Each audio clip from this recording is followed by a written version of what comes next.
Zacarías capítulo 10. Pedid a Jehová lluvia en la estación tardía. Jehová hará relámpagos y os dará lluvia abundante, y hierba verde en el campo a cada uno, porque los terafines han dado vanos oráculos, y los adivinos han visto mentira. Han hablado sueños vanos, y vano es su consuelo, por lo cual el pueblo vaga como ovejas, y sufre porque no tiene pastor. Contra los pastores se ha encendido mi enojo, y castigaré a los jefes, pero Jehová de los ejércitos visitará su rebaño, la casa de Judá, y los pondrá como su caballo de honor en la guerra.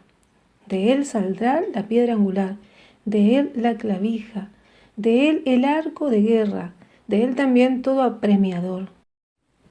Y serán como valientes que en la batalla huellan al enemigo en el lodo de las calles, y pelearán, porque Jehová estará con ellos. Y los que cabalgan en caballos serán avergonzados.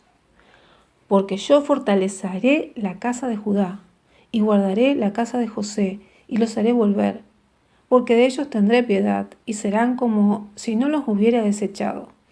Porque yo soy Jehová su Dios, y los oiré. Y será Efraín como valiente, y se alegrará su corazón como a causa del vino. Sus hijos también verán y se alegrarán. Su corazón se gozará en Jehová.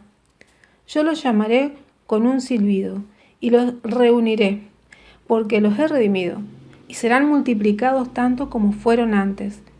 Bien que los esparciré entre los pueblos, aún en lejanos países se acordarán de mí, y vivirán con sus hijos, y volverán, porque yo los traeré de la tierra de Egipto, y los recogeré de Asiria, y los traeré a la tierra de Galaad y del Líbano, y no les bastará, y la tribulación pasará por el mar, y herirá en el mar las ondas, y se secarán todas las profundidades del río, y la soberbia de Asiria será derribada, y se perderá el cetro de Egipto. Y yo los fortaleceré en Jehová, y caminarán en su nombre, dice Jehová. Comentario bíblico. Versículo 1. Pedid a Jehová lluvia en la estación tardía. La lluvia tardía era la lluvia de primavera, tan esencial para que madurara el fruto. En cierto sentido, la obra del Espíritu en la época del Antiguo Testamento fue como la lluvia temprana, ya que fue un tiempo de preparación y siembra. La lluvia tardía comenzó en Pentecostés y con ella comenzó la cosecha de almas. Los creyentes pueden esperar un continuo derramamiento de la lluvia tardía del Espíritu Santo hasta el fin de los tiempos. En el versículo 2 dice que los adivinos han visto mentira. Por cuanto el pueblo no tenía un verdadero pastor que los guiara en los rectos caminos, es decir, los caminos de confianza en Dios, se habían vuelto a la seguridad en ídolos, adivinos y otras prácticas ocultistas. Los pastores y maestros que hoy destruyen la fe y la confianza en la Biblia al negar su inspiración e infalibilidad divinas, influyen de manera indirecta en las personas para que vuelvan a semejantes prácticas. En el versículo 4 se dice que de él saldrá la piedra angular. Es decir, que de la tribu de Judá salió la piedra angular. Jesucristo, el Mesías, que sería como la clavija que indica seguridad. Él sería el Rey victorioso. En los versículos del 6 al 8 se nos habla de Judá y José. El propósito de Dios era redimir y salvar a las 12 tribus de Israel. Judá representa a las 2 tribus del sur y José a las 10 tribus del norte. En el versículo 11 se nos habla de Asiria y Egipto. Asiria representaba a los enemigos de Israel del norte y del este, mientras que Egipto representaba a los enemigos del sur. Dios prometió quitar toda oposición para la restauración de Israel. Según el comentario bíblico de Matthew Henry, los versículos del 1 al 5 se han prometido bendiciones espirituales bajo las alusiones figuradas de la abundancia terrenal. La lluvia oportuna es una gran misericordia que podemos pedir a Dios cuando sea más necesaria y podemos esperar que venga. En nuestras oraciones debemos pedir misericordias en su tiempo apropiado. El Señor hará nubes brillantes y dará chubascos de lluvia.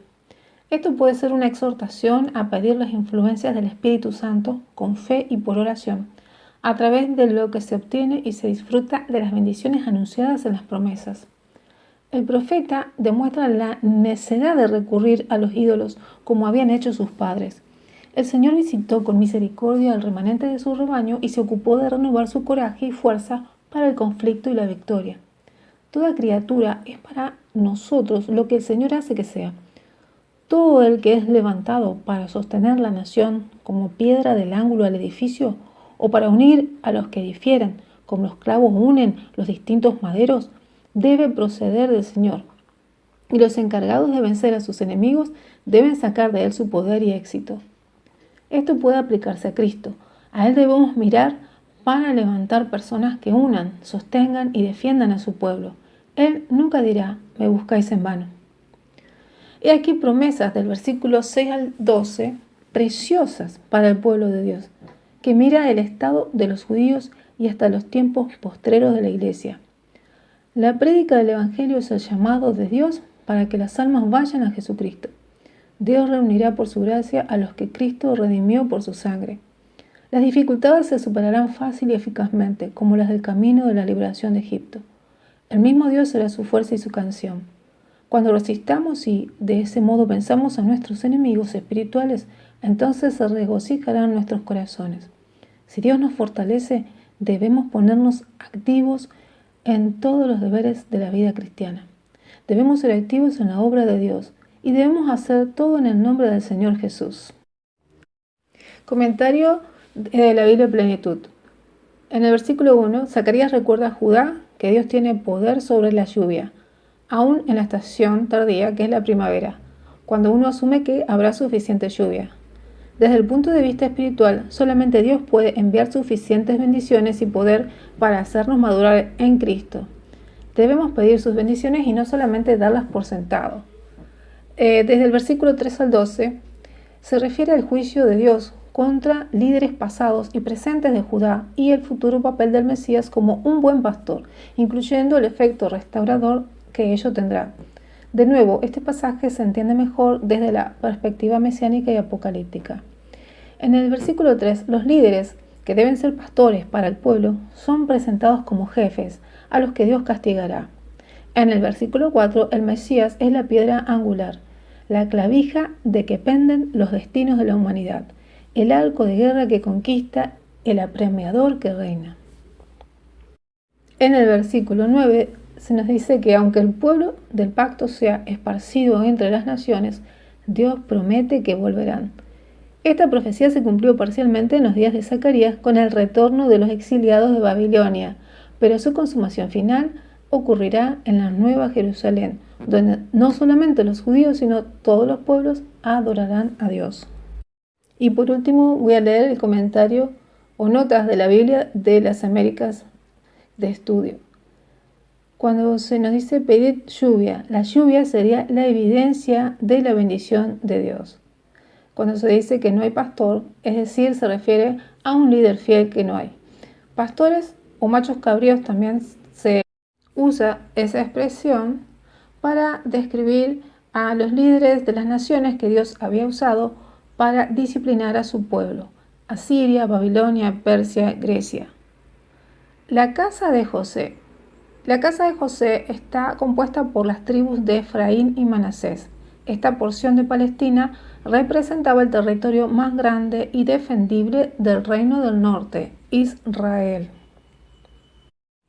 Galaad es una región montañosa al sudeste del mar de Galilea. Fue habitada en un principio por los amorreos.